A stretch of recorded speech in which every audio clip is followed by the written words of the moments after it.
My name is Mark Justiniani. I've been practicing as a full-time visual artist for 3 decades. For today's Cultural Cache Online, we will be focusing on Jaime de Guzman's work entitled Metamorphosis 3, a powerful mural which has been hanging inside the Cultural Center of the Philippines for more than 50 years. This painting has inspired countless artists like myself and will continue to do so in the years to come.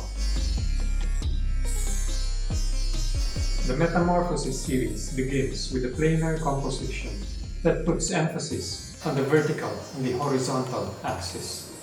A reddish glow is contained in a rectangle on the right side, and adjacent is another rectangle that houses a brightness. The ground underneath both absorbs light, but is filled with a contrasting darkness. The horizon is disrupted by shapes that point upward and disperse into broken lines as they move toward the sky. Collectively, they form a rough shape of a giant bird rising from the ground. From within its dissected belly, we see a figure about to rip the sky apart. The large canvas gives birth to the image of a man with an alien head. This creature is not separate from other beings in nature. It is one with them.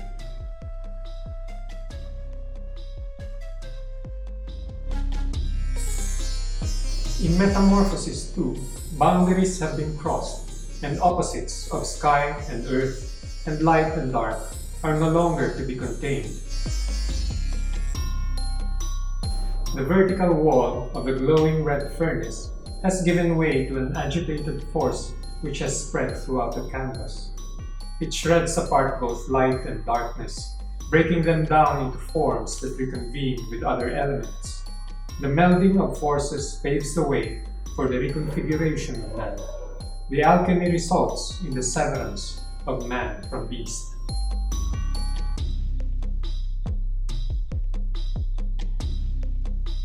My first experience with Metamorphosis 3 at the Cultural Center of the Philippines felt strangely familiar.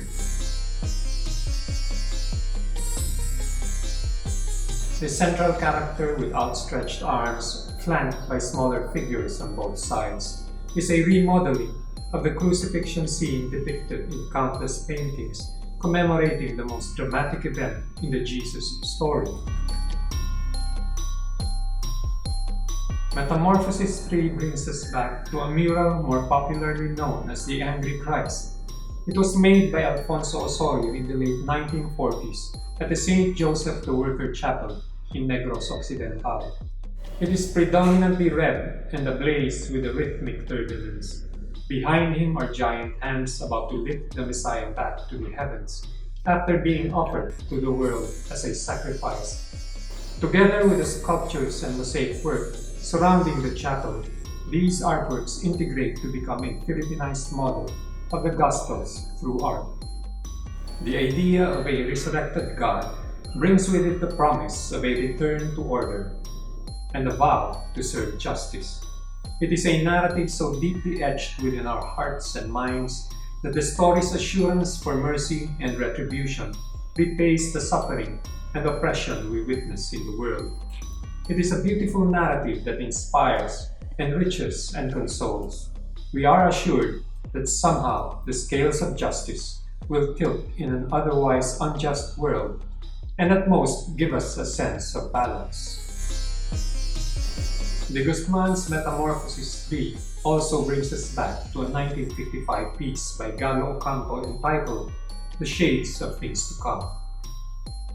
The devotee with outstretched arms lies prostrate on barren ground under the scorching sun. The flagellant's pose is echoed on the ground by the shadows of airplanes in the sky.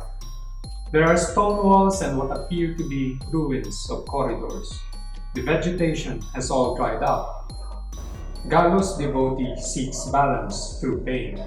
He is bound to the earth as he yearns for the sky.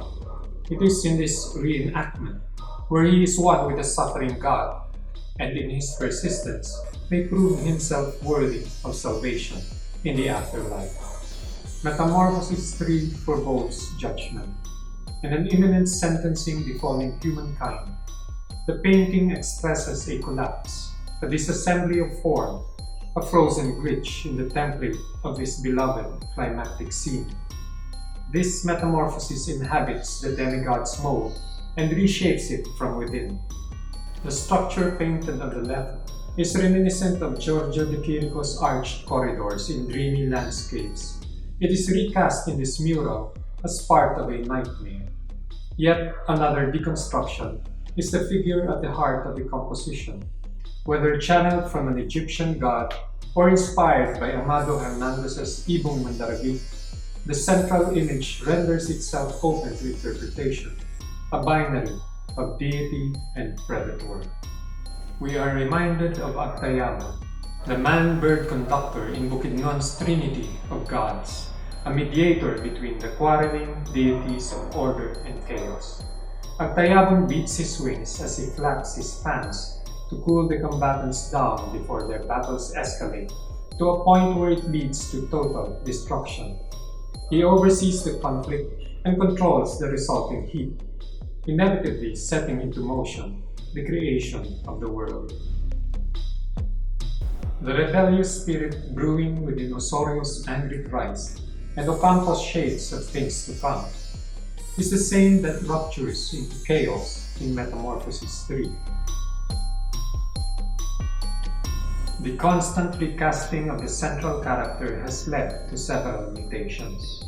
The avian humanoid is an earth and sky dweller. This being represents both our flights of exaltation and our falls with the burdens we bear.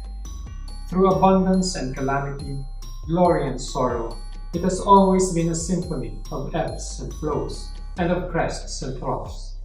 We take the hellish along with the heavenly, as we do with suffering and salvation.